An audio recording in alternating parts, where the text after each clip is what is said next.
Olá, turma! Vamos continuar a nossa aula de matemática. Essa é a aula que nós vamos dar continuidade nas resoluções de questões da prova de matemática do Enem 2019. Então, vamos lá. Bem, turma, questão 3 diz o seguinte: os exercícios físicos são recomendados para o bom funcionamento do organismo, pois aceleram o metabolismo e, em consequência, elevam o consumo de calorias.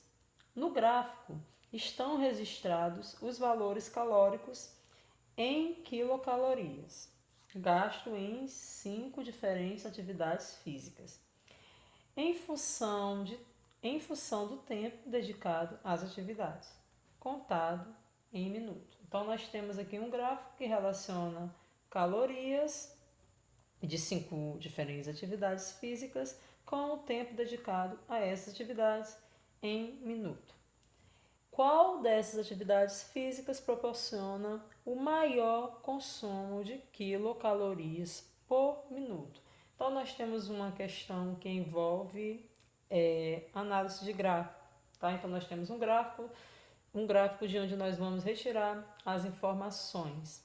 Então, vamos lá. Ele quer saber qual desses dados aqui, ó, aqui ele coloca uma extremidade aqui, um eixo, né? Um eixo com as quilocalorias, o eixo na vertical e o outro eixo na horizontal do gráfico com o tempo em minuto. Então, cada numeração dessa vai representar uma atividade. Então, nós temos uma atividade 1, atividade 2, atividade 3, atividade 4 e atividade 5. E ele quer saber qual dessas atividades físicas que proporciona o maior consumo de quilocalorias por minuto. Então, é isso. A gente vai determinar qual é aqui tem o maior consumo. Então, vamos fazer essa conta. Então, nós vamos, a resolução, né? Nós vamos organizar por atividade física. Então, atividade 1. Atividade 1, ele gasta 20 quilocalorias em 10 minutos. Então, fica 20 dividido por 10, que dá 2 quilocalorias por minuto.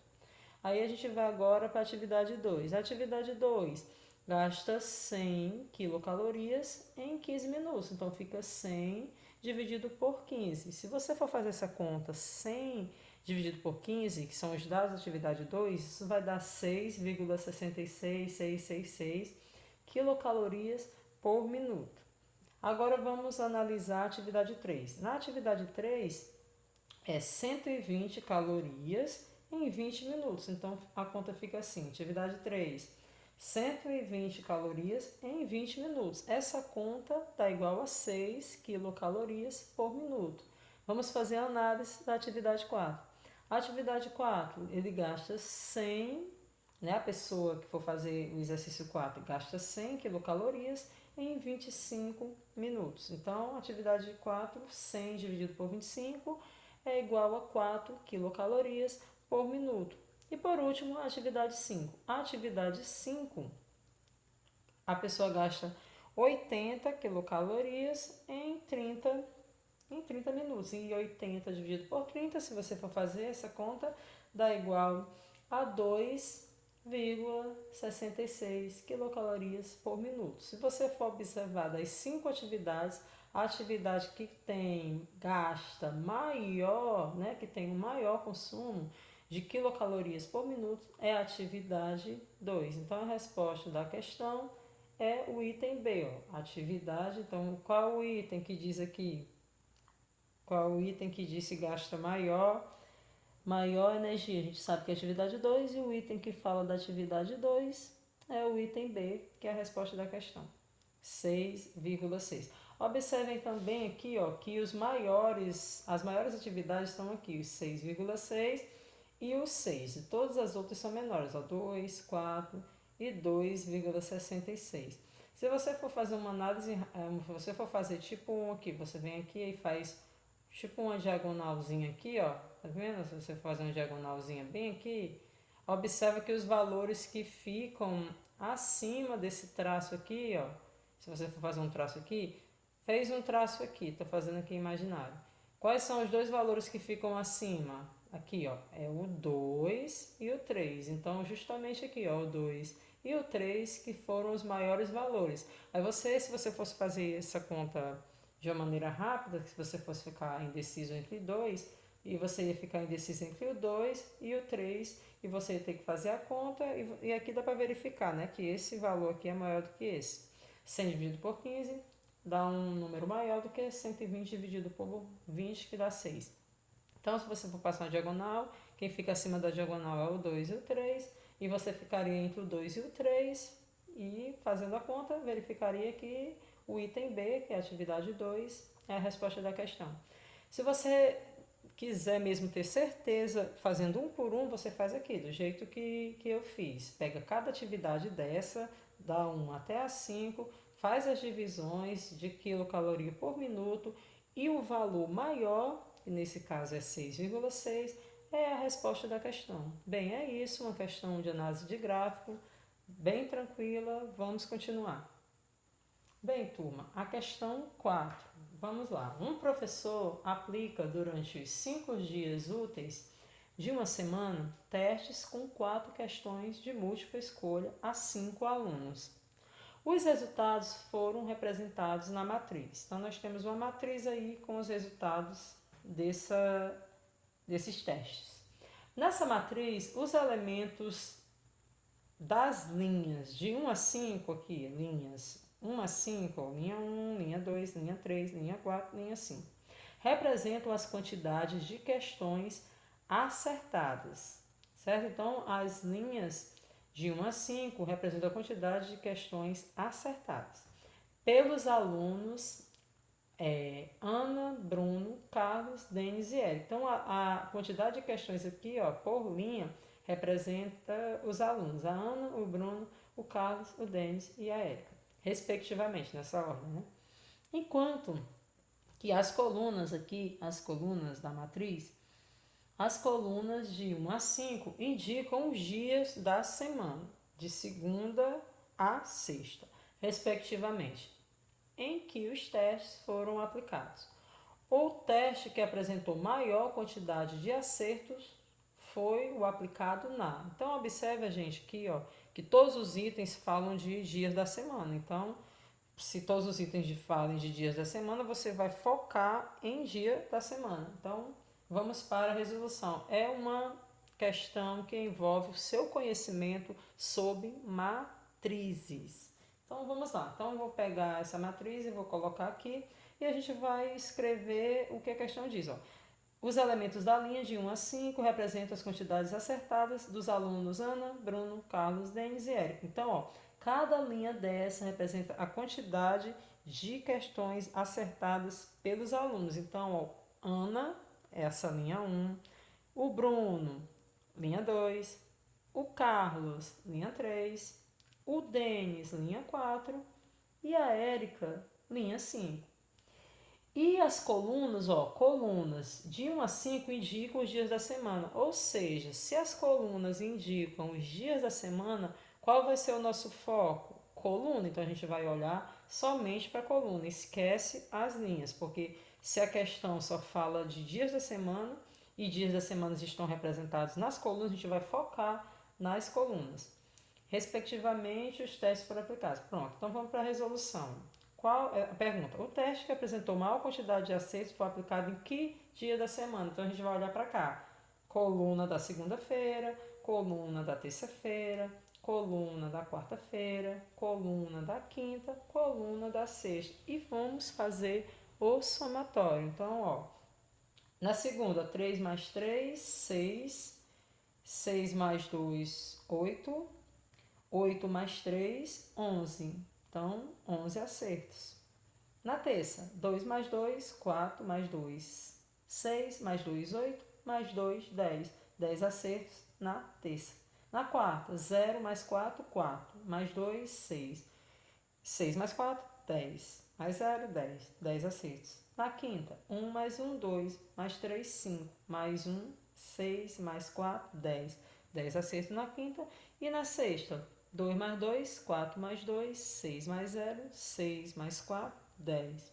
Então, gente, somando todas as colunas que representam os dias da semana, a coluna que teve o maior número, maior quantidade de acertos foi a coluna 1, que representa a segunda-feira, e a gente vai marcar letra A como resposta da questão. Uma questão bem tranquila que envolve seu conhecimento sobre coluna e linha de uma matriz.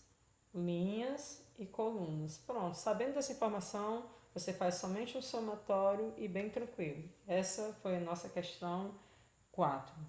Então vamos para a próxima. Bem, próxima questão, questão 5. Uma pessoa se interessou em adquirir um produto anunciado em uma loja. Negociou com o gerente e conseguiu comprá-lo a uma taxa de juros compostos de 1% ao mês. O primeiro pagamento será um mês após a aquisição do produto e no valor de R$ 202. O segundo pagamento será efetuado um mês após o primeiro e terá o valor de 204,02. Para concretizar a compra, o gerente emitirá uma nota fiscal com o valor do produto à vista negociado com o cliente, correspondendo ao financiamento aprovado. O valor à vista em real que deverá constar na nota fiscal é de... Bem, pessoal, como ela fala bem aqui, ó, taxa de juros compostos. É uma questão, né, de matemática financeira que aborda juros. E os juros compostos. Juros compostos é aquele juro em cima de juro. Certo? É um juro em cima de juro. Então, sabendo dessa informação e como funcionam os juros compostos, vamos para a resolução. Então, a resolução. Aqui, ó, como a questão fala que a taxa mensal é de 1%, a gente sabe que 1% de 100 é igual a 1, né? Então, 1% de 100 é dividir 100 por 100, que dá 1. Então, 1% de 100 é 1. Então, se 1% de 100 é 1, 1% de 200 é igual a 2. Então, ó, essa é a nossa primeira informação. 1% de 200 é igual a 2. Então, assim, vamos organizar a resolução em primeiro pagamento e segundo pagamento. Então, primeiro pagamento após um mês.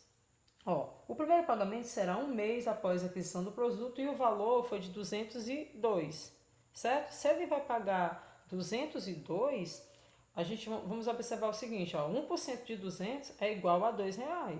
E o valor que ele vai pagar é R$ 202, ou seja, significa que se fosse à vista seria R$ 200, como correu um juro de 1%, ele vai pagar R$ 202 no primeiro mês.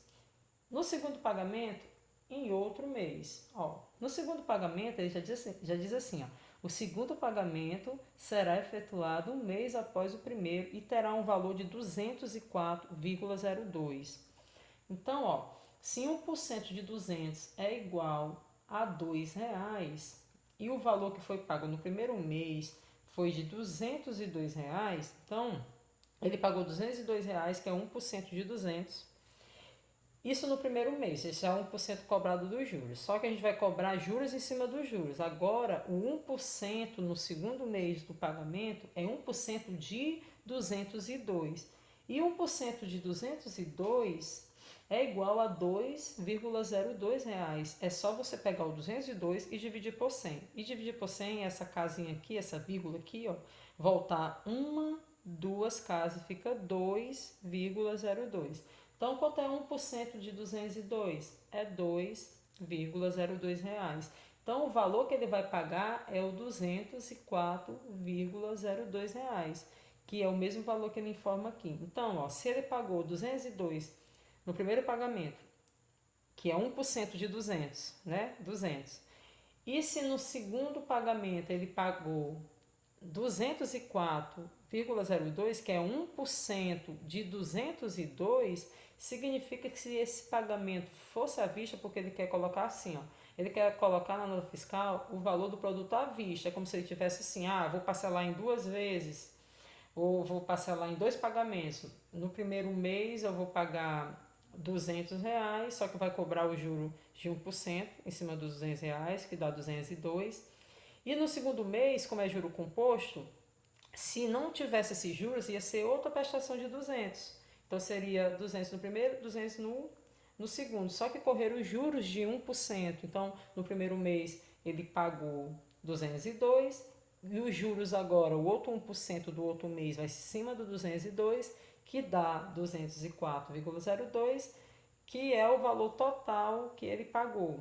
Se fosse à vista, sem esses juros de 1%, seria 200 no primeiro mês e 200 no segundo mês, que seria um total de 200 mais 200, que dá igual a 400. E a gente vai olhar aqui nos itens.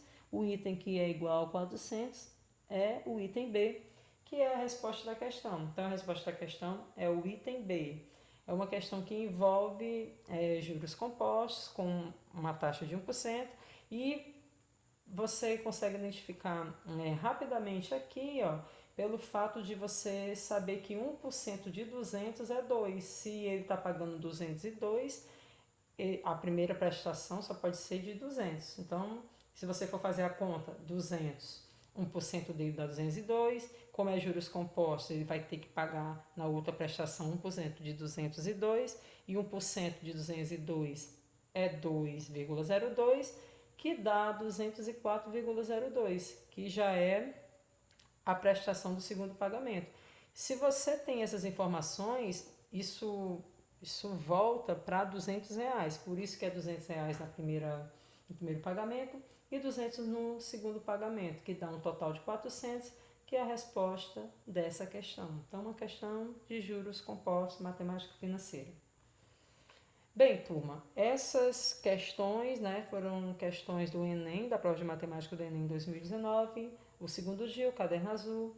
A questão 3 é equivalente à questão 143 dessa prova. A questão 4 é equivalente à questão 144 dessa prova. E a questão 5 é equivalente à questão 150 dessa prova. Essas foram as nossas questões. Até a próxima aula. Fiquem bem. Estudem e é isso. Até mais.